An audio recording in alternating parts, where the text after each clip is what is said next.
Very good morning, cadets.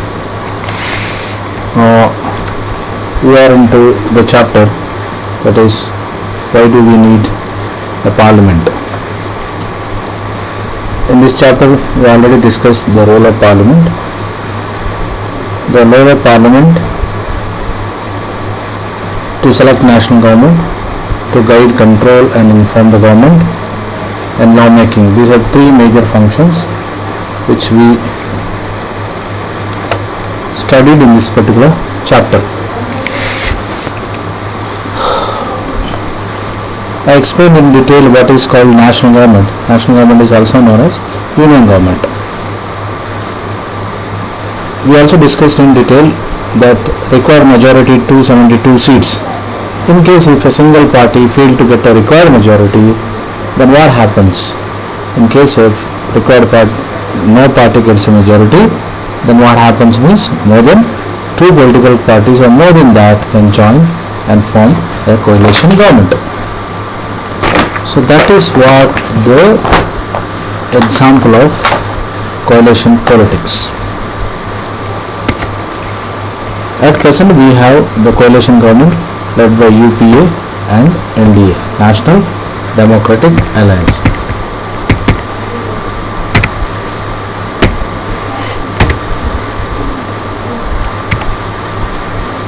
Okay.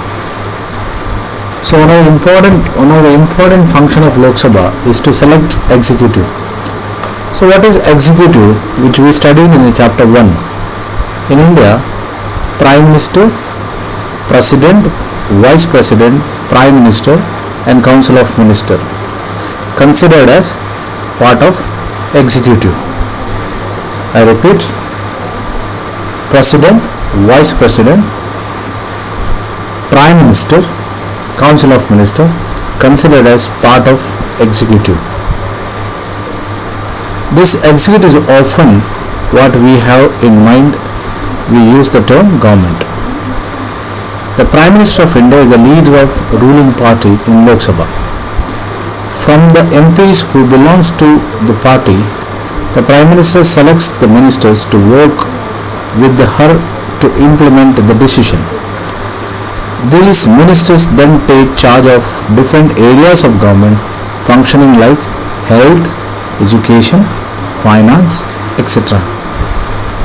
So what is important here is the selection of national government and working of executive level.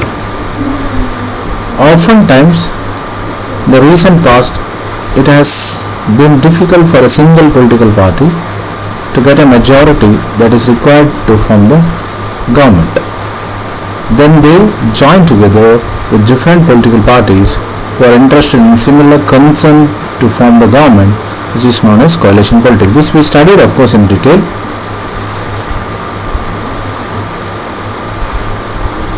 Rajya Sabha functions primarily as a representative of a state in India. The Rajya Sabha can also initiate legislation and the bill is required to pass through Rajya Sabha in order to become a law. It is therefore has an important role of reviving and altering the laws initiated by Lok Sabha.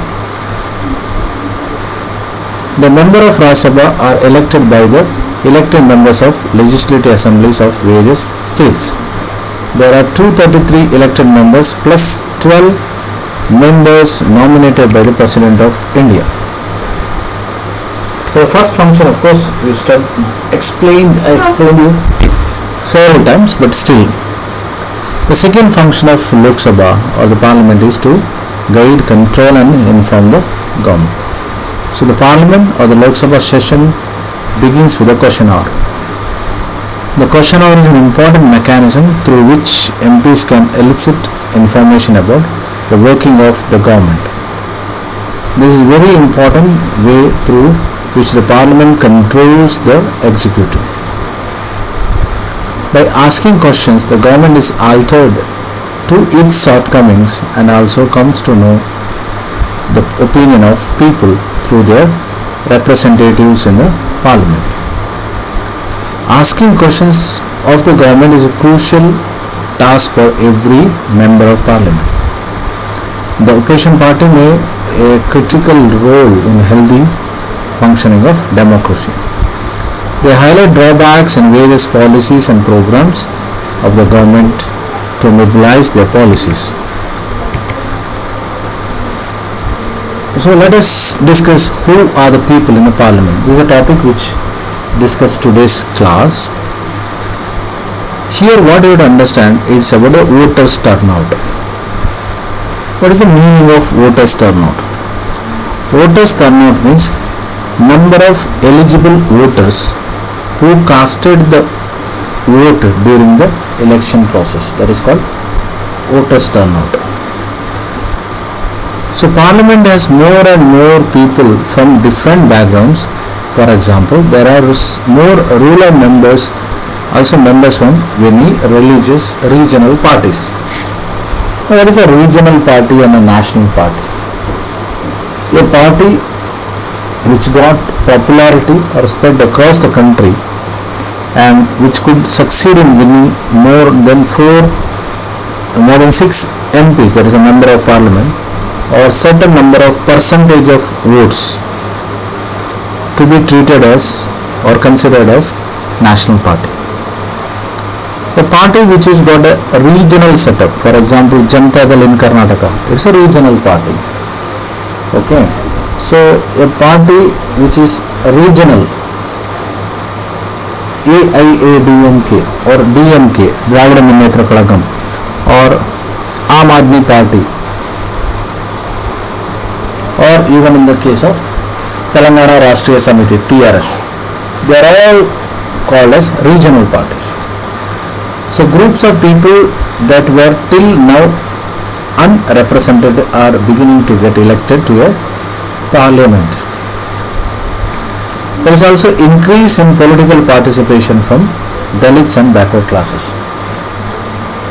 When you take the total number of membership of Lok Sabha, then recently from a few years, the government of the Election Commission of India and the government allotted certain seats to the scheduled castes and scheduled tribes. So only scheduled castes and scheduled tribe can contest election from those particular constituencies. Let us look at the following table. Shows the percentage of population who voted in Lok Sabha election in different years. Now you can see here voters turnout is given, election year is given, election conducted over Lok Sabha. I once again explain you what do you mean by voters turnout. Voters turnout means number of eligible voters who casted vote during the election process. So in first Lok Sabha election it is 61%. Fourth Lok Sabha election it is 61.33%.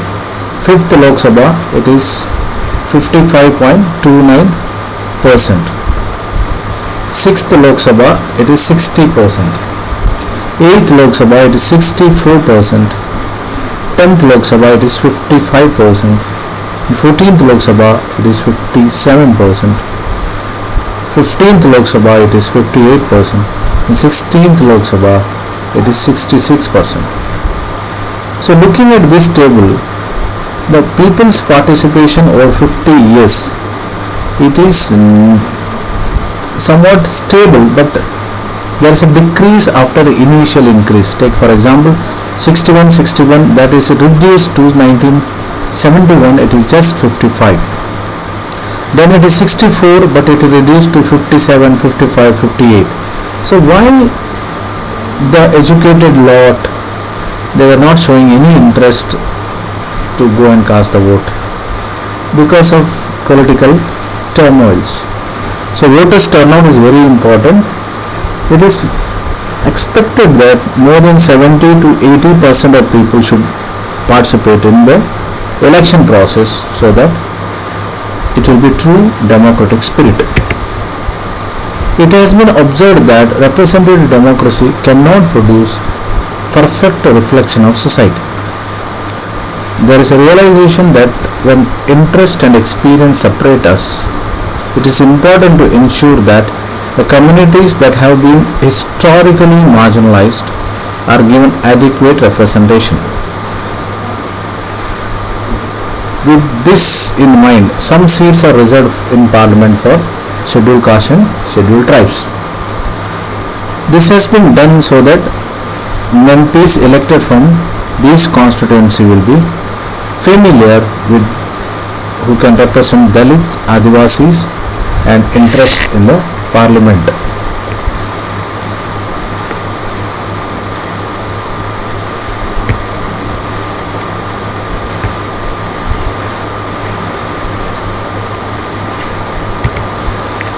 Similarly, it has more recently been suggested that there should be reservation seats for women. This issue still debated. 60 years ago, only 4% of MPs were women, and today it is just above 9%. This is a small share when you consider the fact that half of the population are women. It is the issue of that kind that forces the country to ask certain difficulties and often unresolved questions about whether our democratic system is representative enough. The fact that we can ask these questions and we are working towards answer is a reflection of the strength and the faith that people of the country have in a democratic form of government. So a few words to learn. Coalition. What is the meaning of coalition? An temporary alliance of groups or parties. It refers to alliance formed by political parties after election when no party has been able to get adequate seats to form the majority. Unresolved situation, there is no easy solution or problem. So here he can understand the seats reserved for scheduled caste and scheduled tribe. Out of 543 seats, 84 seats are reserved for scheduled caste and 47 seats are reserved for scheduled tribe. Why this kind of reservation is given?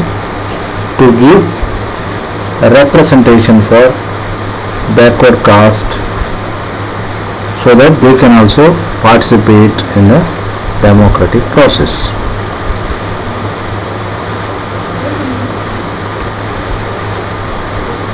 Now here you can see which political party is currently in power. In state government you have right answer, central government also have right answer. Who is a representative from your area? This question you have to answer. From your district who is the MP and from your taluk who is an MLA. Which political party is in opposition in Karnataka, which is opposition in central government? When last elections held? State government, central government. When was the next election held? In state government and central government. How many women MPs are there from Karnataka? Here you have to write. How many women MLAs are there from? There in Karnataka State Legislative Assembly. These are the questions you have to answer.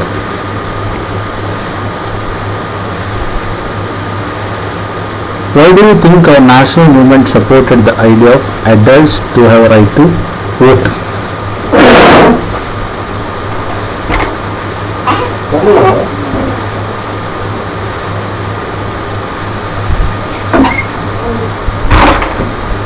Under colonial rule, the people had lived a fear of British government and did not agree with many of the decisions they took. But they faced a great danger if they tried to criticize these decisions. The freedom movement changed this situation and the nationalists began openly criticize. the British government and make demands. They demanded that there be elected members in the legislature with the right to discuss the budget and ask questions.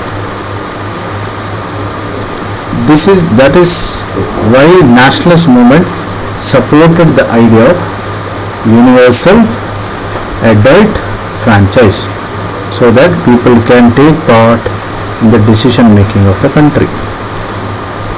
So this is about that particular chapter. Please go through the chapter.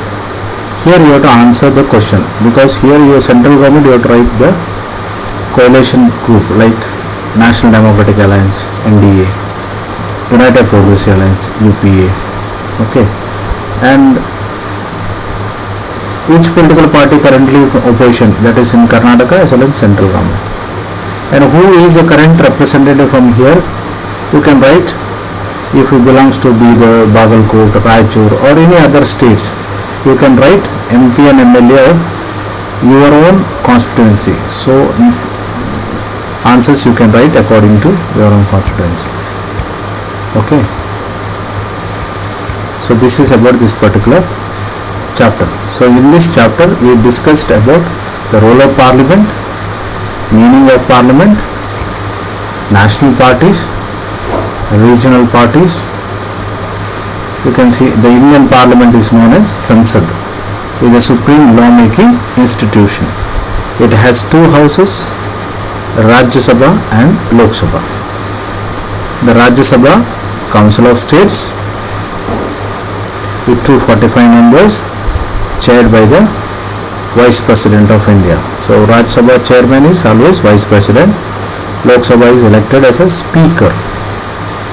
Lok Sabha is also called as House of People.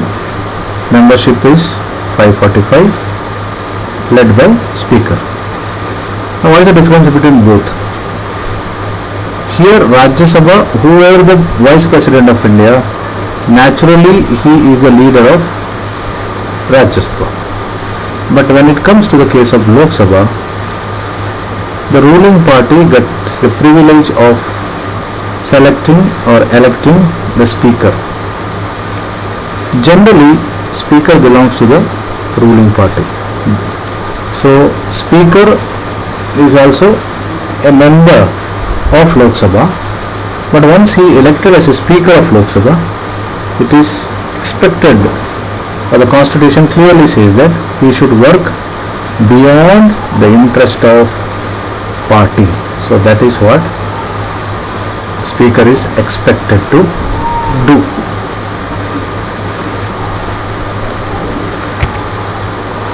This of course we discussed. Please write down this question and answer also. Constituencies, State Legislative Assembly, role of government, then of course about the democratic institutions. People do not participate in the elections, instead they choose their representatives through an election process. These representatives, MLAs meet. So all these things we discussed of course in detail. Please complete the assigned task before you land up physically into the school. So take care. Wish you a wonderful day. Thank you.